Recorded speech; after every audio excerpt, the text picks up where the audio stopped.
Hello and welcome to American History Mysteries. My name is Kira Tomchek, and this week we'll be talking about the 44-year-old case of the Golden State Killer. Whatever was not human that took over the Malaysia Flight 370 didn't take over the world on April 18th, so here we are. The Golden State Killer caused a series of killings, rapes, and assaults from 1976 to 1986 in the Sacramento area of California. This killer was known as the East Area Rapist and the original Night Stalker. This dangerous man is suspected of 51 attacks and 12 murders. Once DNA tests became available for investigators, they were able to confirm that it was the same man who committed 3 of the attacks that had previously been blamed on the East Area Rapist. Paul Holes, who investigated the case for the Contra Costa County District Attorney's Office, explained that he connected the dots by matching the DNA of the East Area Rapist to the original Night Stalker. In 2001, DNA evidence determined the East Area Rapist was the same offender as the original Night Stalker.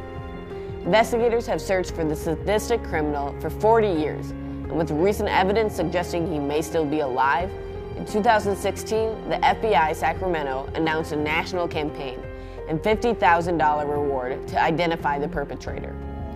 Jane Carson Sandler became the first of the Golden State Killer's recorded rape victims on June 18, 1976. Jane Carson Sandler said she used to live in Citrus Heights, a suburb of Sacramento, when a man broke into her home and raped her while she and her 3-year-old son were tied up. HLN made a documentary on the case, Unmasking a Killer, that explained Jane's traumatic experience. Jane said she was dozing off in bed with her son after her husband had left for work, when she abruptly was awoken by an intruder. She explained that a masked man stood in her bedroom doorway, holding a large butcher knife and shining a flashlight in her face. He then bound her and her son with shoelaces, blindfolded both of them, and gagged them with torn sheets. The intruder then bound Jane's ankles after he had moved her 3-year-old son off the bed. No suspects were caught or identified in the case until now, almost 44 years later. Police only had minor details back then about his appearance, along with a sketch from an almost victim. The Golden State Killer continued his horrific crimes by raping more women in the area, typically when they were alone or with their children. By 1977, the list of the victims expanded to couples residing in their own homes. Police believe the East Area Rapist killed Katie and Brian Magores after the couple were walking their dog and spotted him before he broke into a home in Rancho Cordova, California. This murder occurred just outside of Sacramento in February of 1978. Brian Magores was shot in the chest in their neighbor's backyard, and Katie Magores was shot in the head outside their home. Investigators said, "We thought he would never stop," but then 2 months after the Magores homicides, the East Area Rapist left the jurisdiction. Soon after, a serial attacker began terrorizing Santa Barbara County, California, more than 300 miles south of Sacramento. Police didn't realize it at the time, but the attacker's crimes fit the same pattern as the Sacramento's East Area Rapist. He attacked women and couples across Southern California from December 1979 to May 1986, and became known there as the original Night Stalker. In 2016, the police estimated that the killer would be approximately 60 to 75 years old. They described the suspect as a white male, close to 6 feet tall, with blonde or light brown hair, and an athletic build. He was believed to possibly have an interest or training in military or law enforcement, and was proficient with firearms. Now, 44 years later, California police believe they found the famous serial killer. James DeAngelo is suspected to have murdered 12 people, including Katie and Brian Magore. He is also suspected of committing at least 50 rapes in at least 10 different counties in California. DeAngelo is now 72 years old and in custody as of Tuesday, April 24, 2018. Detectives matched a discarded DNA sample from his home to evidence in the 44-year-old investigation. DeAngelo was arrested not far from where the Golden State Killer committed his crimes. He was taken into custody at his own home in Citrus Heights, the same suburb Jane Carson Sandler was brutally raped. After hearing about DeAngelo's arrest, Jane said, "When I think back about all of the lives that he destroyed and all of the folks that he has affected over all these years, I can't help to get angry. I want to punch him. James DeAngelo faces capital murder charges in connection with the killings of the Magoras in 1978. He is being held without bail in Sacramento and is accused of murder by authorities in Orange and Ventura counties. The surprising factor of the case is that DeAngelo was a former cop in Auburn and Exeter, California. He was a police officer for 6 years from 1973 to 1979. And DeAngelo was fired in 1979 from the police force for shoplifting. He shoplifted a can of dog repellent and a hammer from a Pay 'n Save.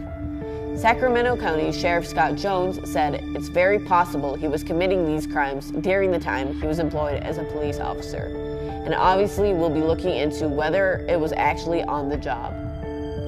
DeAngelo married in 1973, but later divorced and lived with his daughter and granddaughter until he was arrested this week. James DeAngelo has been charged with 12 murders as of April 26, 2018. Police waited outside DeAngelo's house for days, monitoring DeAnglo's movements. Authorities finally moved in and arrested him without incident at his home in the Sacramento suburb of Citrus Heights. American History Mysteries will be right back after this short break. At the University of Wisconsin-Whitewater, we're passionate about learning. Our talented faculty members blend teaching with research, creating hands-on learning experiences for students. Warhawk Pride thrives at UW-Whitewater, where student-athletes excel on the field and in the classroom, where diversity is celebrated. A tradition of excellence 140 years in the making. Find your passion here.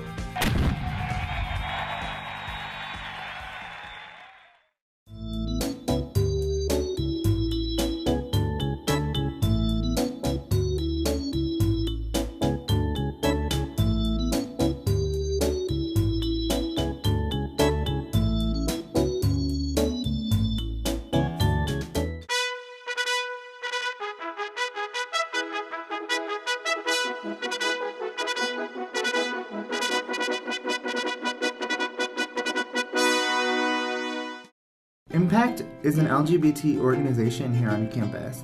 It allows individuals with any identity to come together in a safe space to provide education and awareness of LGBT issues for the community.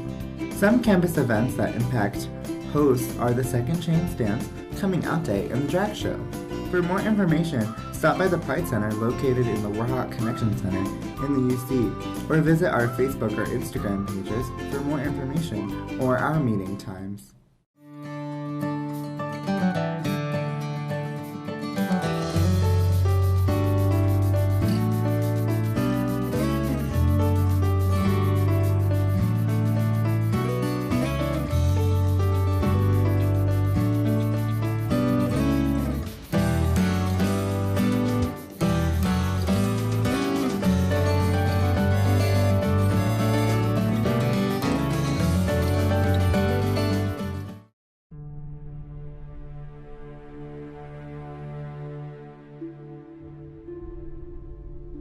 Welcome back to American History Mysteries.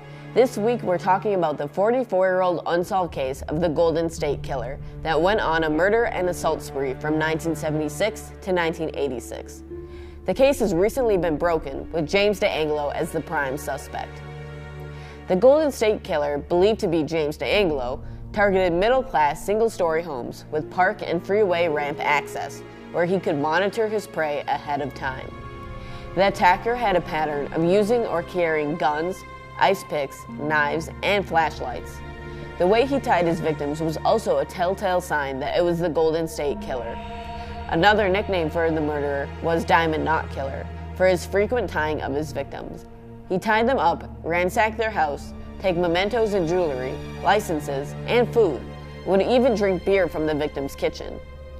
He is believed to have committed at least 9 sexual assaults in Sacramento, 6 in Rancho Cordova and Citrus Heights, 4 in Carmichael, 3 in Davis, 2 in Orangeville, and 1 in Antelope between June 1976 and July 1978. From there, authorities suspect he moved on to rapes in the Bay Area and later homicides in Southern California. He's accused of killing Keith and Patrice Harrington in their Dana Point home in August 1980, along with murdering and raping Manuela Witten and Irene in February 1981. and he's accused of the May 1986 murder and rape of Janelle Cruz in Irene. 2 additional murder counts were expected in Ventura County in March 13, 1980, with the slayings of Charlene and Lyman Smith, who were bludgeoned by a piece of firewood. Charlene was raped before being killed, and Lyman was soon to become a county judge before his tragic death. DeAngelo also is suspected of 4 murders in Santa Barbara County. Robert Offerman and Deborah Manning were killed on December 30, 1979 in Goleta, and in July 1981, Sherry Domingo and Gregory Sanchez were killed a few blocks from the Manning and Offerman murders. Sanchez suffered a non-fatal gunshot wound to the cheek before being bludgeoned with a garden tool.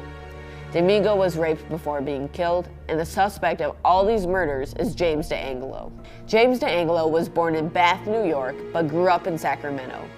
He attended Folsom High School in Folsom, California, and later earned a bachelor's degree in criminal justice from California State University, Sacramento. He settled down in Citrus Heights in Sacramento and stayed there for over 30 years. Local news reporters spoke to the neighbors of DeAngelo, and they described him as relatively nice, but was prone to loud outbursts and cursing. DeAngelo served in the Vietnam War as a member of the U.S. Navy, which matches the suspicions investigators had about the Golden State Killer. His involvement with the Navy and police enforcement would even explain the sophisticated knot-tying skills when he tied up his victims. That's it for this episode of American History Mysteries. My name is Kier Tomczak, and I'll see you next time right back here on UWW-TV.